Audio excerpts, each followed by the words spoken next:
Just a quick note, the channel is in a bit of a wonky time between YouTube and the government, so there is a posted video in the description and in the pinned comment, so if you're interested, please head over there and have a look-see. And there will be some channel updates on that video as well, so you might want to watch it just to be up to date with the channel. Anyway, onto the story. We should have been concerned, posted by Harlequin from the 4chan board TG.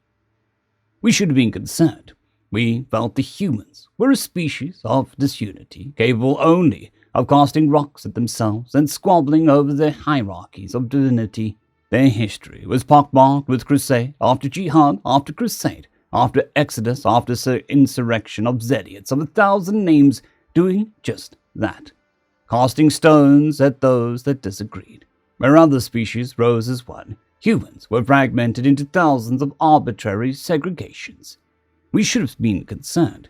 Humanity cast itself from its biosphere into what they felt was a void. Their technology was primitive, bound to a rough 3 dimensions. The 4th was the limiter of their perception.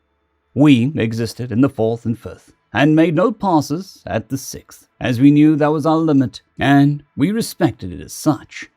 The humans did not seem to believe in limits. They treated them as obstacles, merely transient, arbitrary concepts. They drew hard lines between the existent and subsistent and had no respect to the subsistent outside of their ambitions. Their senses and view of energies was pathetically limited. They had no concept of gravity beyond what its effect was on their limited dimensions, pulling objects of 3 dimensions towards other objects of 3 dimensions relative to their massiness, which was a product again of matter existing in only 3 dimensions. When they freed themselves from what they saw as gravity's hold on their biosphere and began planting themselves elsewhere in what they saw as their solar system, we felt that we had to stop them. They did not see the slow death of their relevant 3rd dimension or planet as a limit. Like the other species, we felt they should accept this limit and die. We destroyed 3 colonies and some thousands of colony ships, taking with them much of their species, and sent them a simple message in a language they could decode. We exist in the gravitic, which you do not understand. We are a part of a higher set of dimensions, which you do not understand. We are alone in this paradigm. Only we understand. Planetary species are meant for their own planets. This is where you evolved and where you'll cease to evolve in your death. You do not understand this. You are an anomalous species that does not submit to the bounds of your dimensions. Cease your attempts at colonization. Adapt biologically to your biosphere, or die with the other species of your dimensions. Your ships are insufficient to wage war on us. Your weapons are fit only for 3-dimensional creatures, such as your own selves. Understand that you are limited. We deign to intersect with your dimensions only at 192-196-199-000. You may communicate with us there if you would like to understand the proper dogma of this paradigm. You are a species of disunity that can only throw rocks. Accept this. You cannot throw a rock big enough to disrupt our enforcement of the dogma. We attempted to communicate in the tone of the rulers of their divine hierarchies. We felt this would appropriately command them. What we failed to understand is that we failed to understand 3 dimensions as much as they failed to understand 5. We waited. We expected no response or, if anything, perhaps a deployment of hastily cobbled warships. Such was the fantasy of their culture. They idolized their species. Instead, they began launching more colony ships, modified but unarmed, into the planet's orbit. We permitted this. We should have been concerned. They landed on their own moon, still a part of their planet. We permitted this. We should have been concerned. They colonized, adapted their culture to it, and moved the entirety of their species onto it. We permitted all of this as proper actions of a species entering its twilight, when we should have been concerned. We determined after the fact that the armories of the nations of humanity had been combined into a single charge and detonated. The planet's moon, with them upon it, rode the blast into a comfortable orbit near a resource-rich asteroid. Their devastated biosphere was repelled towards our point of intersection. We exist in the gravitic. The mass of a planet will disrupt our intersections with the lower dimensions and leave us blinded and powerless to stop humanity or any other lower species from treating their limits as obstacles. They do not understand the dogma of the paradigm that this is how it simply must be. We should have been concerned. We were naive, and as a consequence, we have lost 3 dimensions. We received a single electromagnetic signal from their lunar arc shortly after the detonation of their charge. We have our own dogma and don't want yours. Humanity United thinks this should be a big enough rock. End of story. Story number 2. Not You Motherfeckers Again, written by Zealous Ideal _Sir _264. Not you motherfeckers again, proclaimed Ambassador Vox. I was really hoping that I wouldn't have to deal with the human plague during my term here. Feck, I guess speak your bit before we blast you into the Stone Age again. How many planets have you spread to this time? The human just stood there, cocking his head to the side, as they do when in deep thought, just like a canine.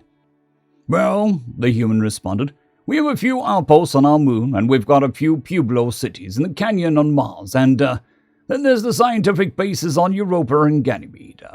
I was on a mission to Proxima when I was, intercepted. Box responded, Don't bother with your Proxima. We've already confined your species to that system. We don't need them learning FTL again. The human cocked his head again, now cute. No, it said. We've been communicating. They never mentioned any of that. Never mentioned you guys or a big space station or a galactic council. They aren't going to like this. Yeah, okay, the ambassador stated. Your race is little more than a virus. We don't know who engineered you, but you destroy everything you touch. Multiple times we've had to handle you at your source will. Complete eradication is the obvious answer, but the Council always forces us to cut your numbers and strip you of your technology. We can glass any colony worlds in your own system, but due to bureaucracy we just trap any outside worlds like the 2 around Proxima. Well, Feck, said the human, guess we are at war then. These false accusations, our entire history goes back maybe 30,000 years. We only recently figured out fusion, and FTL is close but not quite there. We are maybe 89% capable. In fact, my entire crew is still in stasis. I was about to enter myself before your destroyer captured my ship. Destroyer, huh? No, that was a simple patrol vessel. It lies dormant just outside the Sol system, waiting for you twats to inevitably leave. It actually had a difficult time catching you. You see, we don't actually travel faster than light. We, cheat, as it were. Your ship was doing 125% light speed. The collector array at the front of your ship seems to violate the galactic constant. This, of course, is new. But 30,000 years, try about 4 million. Your people have been an epidemic on this quadrant for millions of fucking years. The human laughed. Box was not amused by this showing of incorrect emotion. The first time you were FTL capable, we welcomed you with open arms. A new species with so much drive it was exciting. And then, war. You nuke entire planets over the silliest, most marginal shit imaginable. Entire species are gone because of you. You strip planets of resources in lieu of reconstructing hydrogen into everything. You always split into slavery factions, war factions. You can't maintain a singular viewpoint. Now, despite this being your biggest weakness, I personally do applaud that. You would be absolutely devastating as a hive mind. So, we decimated your population, confining you to your home world, knocking you back a few eons. After that, it was roughly every 300,000 years you would inevitably discover nuclear weaponry. A few decades later, you would be spacefaring. Quite often, you'll actually power your craft with fecking nukes. Imagine a giant bullet filled with humans surfing a wave of explosions. It's humanity in a gent's shell. Most of the time, You just wipe yourselves out, get almost to the Type 2 point, and then nuke yourselves back to Stone Age, eradicating any traces of your existence. Lemuria, Atlantis. These civilizations did actually exist, much further back than your Plinus or Plateaus had suggested. One time, we made the mistake of giving you another chance. You didn't utilize nuclear power. You figured out how to draw it from the very aether of the veil. Your planet was clean, your people united. That was a mistake. You immediately bonded with the Brood. The Brood were a previous colony of yours in the Sirius system. Somehow you both reached FTL simultaneously and learned of your past. And that was when humanity declared war on the entire council out of spite. You almost won that war too. We had to glass the Sirius system and once again push you back to your home world. We decided to freeze it. We thought that would hold you back for a while. No. The last time, it was the Sumerians. These primitives brooks didn't even waste 200 years. They had crystal-based cold fusion batteries, plasma weapons, yet they were still clothed in animal skins and didn't understand basic maternity. We had to send the Anunnaki to set them straight. We thought it worked. Instead of a full-scale decimation, we just shut them down. The rest of the civilization hadn't caught up yet. We were hoping they wouldn't. Yet here you are. The human laughed. Vox looked concerned at this. The same situation had happened in these same halls countless times. The humans never laughed. They would beg. They would plead. They would get violent, never laughing. The human was trying to talk through his laughter. An insectoid drone handed him a cylinder of water. You think mine is the only Arkship? No. I left last. That's why you found me. I hadn't cloaked yet. The 3 dreadnoughts escorting my ship, they were, however. And at that exact moment, while poetic but unintentional, the station lost all power. End of story. I would like to thank our T5 members and patrons, Casper Arnholtz, John Creighton, Vidmori, 050, Dragzoon WRE, and Elijah Silvercross. Thank you very much.